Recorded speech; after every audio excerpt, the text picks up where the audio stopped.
അധ്യായം 22. യഹോവ പിന്നെയും മോശയോട് അരുളിച്ചെയ്തത് എന്തെന്നാൽ, ഇസ്രായേൽ മക്കൾ എനിക്ക് ശുദ്ധീകരിക്കുന്ന വിശുദ്ധ സാധനങ്ങളെ സംബന്ധിച്ച് അഹരോനും അവന്റെ പുത്രന്മാരും സൂക്ഷിച്ചു നിൽക്കണമെന്നും എന്റെ വിശുദ്ധ നാമത്തെ അശുദ്ധമാക്കരുതെന്നും അവരോട് പറയണം. ഞാൻ യഹോവയാകുന്നു. നീ അവരോട് പറയേണ്ടത് എന്തെന്നാൽ, നിങ്ങളുടെ തലമുറകളിൽ നിങ്ങളുടെ സകല സന്തതിയിലും ആരെങ്കിലും അശുദ്ധനായിരിക്കുമ്പോൾ ഇസ്രായേൽ മക്കൾ യഹോവയ്ക്ക് ശുദ്ധീകരിക്കുന്ന വിശുദ്ധ സാധനങ്ങളോടടുത്താൽ അവനെ എന്റെ മുമ്പിൽ നിന്ന് ഛേദിച്ചു കളയണം. ഞാൻ യഹോവയാകുന്നു.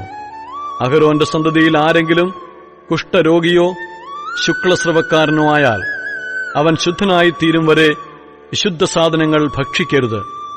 ശവത്താൽ അശുദ്ധമായ യാതൊന്നെങ്കിലും തൊടുന്നവനും ബീജസ്ഖലനമുണ്ടായവനും അശുദ്ധി വരുത്തുന്ന യാതൊരു ഇഴജാതിയെങ്കിലും വല്ല അശുദ്ധിയുമുണ്ടായിട്ട് അശുദ്ധി വരുത്തുന്ന മനുഷ്യനെയെങ്കിലും തൊടുന്നവനും ഇങ്ങനെ തൊട്ടുതീണ്ടിയവൻ സന്ധ്യ വരെ അശുദ്ധനായിരിക്കണം.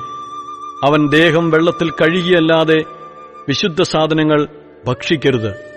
സൂര്യൻ അസ്തമിച്ച ശേഷം അവൻ ശുദ്ധനാകും. പിന്നെ അവന് വിശുദ്ധ സാധനങ്ങൾ ഭക്ഷിക്കാം. അതവന്റെ ആഹാരമല്ലോ. താനെ ചത്തതിനെയും പറിച്ചു കീറിപ്പോയതിനെയും തിന്നിട്ട് തന്നെത്താൻ അശുദ്ധമാക്കരുത്. ഞാൻ യഹോവയാകുന്നു. ആകയാൽ അവർ എന്റെ പ്രമാണങ്ങളെ നിസ്സാരമാക്കി തങ്ങളുടെ മേൽ പാപം വരുത്തുകയും അതിനാൽ മരിക്കുകയും ചെയ്യാതിരിപ്പാൻ അവ പ്രമാണിക്കണം. ഞാൻ അവരെ ശുദ്ധീകരിക്കുന്ന യഹോവയാകുന്നു. യാതൊരു അന്യനും വിശുദ്ധ സാധനം ഭക്ഷിക്കരുത്. പുരോഹിതന്റെ അടുക്കൽ വന്നു പാർക്കുന്നവനും കൂലിക്കാരനും വിശുദ്ധ സാധനം ഭക്ഷിക്കരുത്. എന്നാൽ പുരോഹിതൻ ഒരുത്തനെ വിലയ്ക്ക് വാങ്ങിയാൽ അവനും വീട്ടിൽ പിറന്നുണ്ടായവനും ഭക്ഷിക്കാം. ഇവർക്ക് അവന്റെ ആഹാരം ഭക്ഷിക്കാം. പുരോഹിതന്റെ മകൾ അന്യകുടുംബക്കാരന് ഭാര്യയായാൽ അവൾ വിശുദ്ധ സാധനങ്ങളായ വഴിപാട് ഒന്നും ഭക്ഷിക്കരുത്. പുരോഹിതന്റെ മകൾ വിധവയോ ഉപേക്ഷിക്കപ്പെട്ടവളോ ആയി സന്തതിയില്ലാതെ അപ്പന്റെ വീട്ടിലേക്ക് തന്റെ ബാല്യത്തിലെന്ന പോലെ മടങ്ങിവന്നാൽ അവൾക്ക് അപ്പന്റെ ആഹാരം ഭക്ഷിക്കാം. എന്നാൽ യാതൊരു അന്യനും അത് ഭക്ഷിക്കരുത്. ഒരുത്തൻ അബദ്ധവശാൽ വിശുദ്ധ സാധനം ഭക്ഷിച്ചു പോയാൽ അവൻ വിശുദ്ധ സാധനം 5-ൽ 1 അംശവും കൂട്ടി പുരോഹിതന് കൊടുക്കണം. ഇസ്രായേൽ മക്കൾ യഹോവയ്ക്ക് അർപ്പിക്കുന്ന വിശുദ്ധ സാധനങ്ങൾ അശുദ്ധമാക്കരുത്. അവരുടെ വിശുദ്ധ സാധനങ്ങൾ ഭക്ഷിക്കുന്നതിൽ അവരുടെ മേൽ അകൃത്യത്തിന്റെ കുറ്റം വരുത്തരുത്. ഞാൻ അവരെ ശുദ്ധീകരിക്കുന്ന യഹോവയാകുന്നു. യഹോവ പിന്നെയും മോശയോട് അരുളിച്ചെയ്തത്, നീ അഹരോനോടും പുത്രന്മാരോടും എല്ലാ ഇസ്രായേൽ മക്കളോടും പറയേണ്ടത് എന്തെന്നാൽ, ഇസ്രായേൽ ഗൃഹത്തിലോ ഇസ്രായേലിലുള്ള പരദേശികളിലോ ആരെങ്കിലും യഹോവയ്ക്ക് ഹോമയാഗമായിട്ട് അർപ്പിക്കുന്ന വല്ല നേർച്ചകളാകട്ടെ സ്വമേധാദാനങ്ങളാകട്ടെ ഇവയിലേതെങ്കിലും ഒരു വഴിപാട് കഴിക്കുന്നുവെങ്കിൽ നിങ്ങൾക്ക് പ്രസാദം ലഭിപ്പാൻ തക്കവണ്ണം അത് മാടുകളിൽ നിന്നോ ചെമ്മരിയാടുകളിൽ നിന്നോ കോലാടുകളിൽ നിന്നോ ഊനമില്ലാത്ത ഒരു ആണായിരിക്കണം. ഊനമുള്ള യാതൊന്നിനെയും നിങ്ങൾ അർപ്പിക്കരുത്. അതിനാൽ നിങ്ങൾക്ക് പ്രസാദം ലഭിക്കുകയില്ല.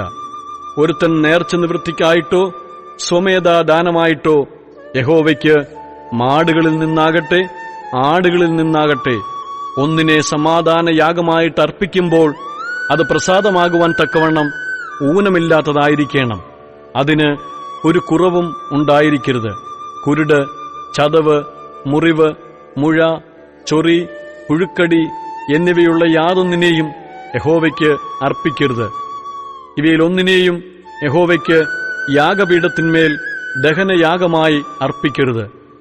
അവയവങ്ങളിലേതെങ്കിലും നീളം കൂടിയോ കുറഞ്ഞോ ഇരിക്കുന്ന കാളയെയും കുഞ്ഞാടിനെയും സ്വമേധാദാനമായിട്ട് അർപ്പിക്കാം.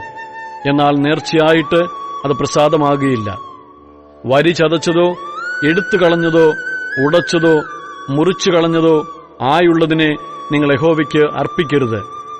ഇങ്ങനെ നിങ്ങളുടെ ദേശത്ത് ചെയ്യരുത്. അന്യന്റെ കയ്യിൽ നിന്ന് ഇങ്ങനെയുള്ള ഒന്നിനെയും വാങ്ങി നിങ്ങളുടെ ദൈവത്തിന്റെ ഭോജനമായിട്ട് അർപ്പിക്കരുത്. അവയ്ക്ക് കേടും കുറവുമുള്ളതുകൊണ്ട് അവയാൽ നിങ്ങൾക്ക് പ്രസാദം ലഭിക്കുകയില്ല. യഹോവ പിന്നെയും മോശയോട് അരുളിച്ചെയ്തത് എന്തെന്നാൽ, ഒരു കാളയോ ചെമ്മരിയാടോ കോലാടോ പിറന്നാൽ 7 ദിവസം തള്ളയുടെ അടുക്കൽ ഇരിക്കണം. 8-ാം ദിവസം മുതൽ അത് യഹോവയ്ക്ക് ദഹനയാഗമായി പ്രസാദമാകും. പശുവിനെയോ പെണ്ണാടിനെയോ അതിനെയും കുട്ടിയെയും 1 ദിവസത്തിൽ അറുക്കരുത്. യഹോവയ്ക്ക് സ്തോത്രയാഗം അർപ്പിക്കുമ്പോൾ അത് പ്രസാദമാകത്തക്കവണ്ണം അർപ്പിക്കണം. അന്നുതന്നെ അതിനെ തിന്നേണം. രാവിലെ വരെ അതിലൊട്ടും ശേഷിപ്പിക്കരുത്. ഞാൻ യഹോവയാകുന്നു. ആകയാൽ നിങ്ങൾ എന്റെ കൽപ്പനകൾ പ്രമാണിച്ച് ആചരിക്കണം. ഞാൻ യഹോവയാകുന്നു. എന്റെ വിശുദ്ധനാമത്തെ നിങ്ങൾ അശുദ്ധമാക്കരുത്. ഇസ്രായേൽ മക്കളുടെ ഇടയിൽ ഞാൻ ശുദ്ധീകരിക്കപ്പെടണം. ഞാൻ നിങ്ങളെ ശുദ്ധീകരിക്കുന്ന യഹോവയാകുന്നു.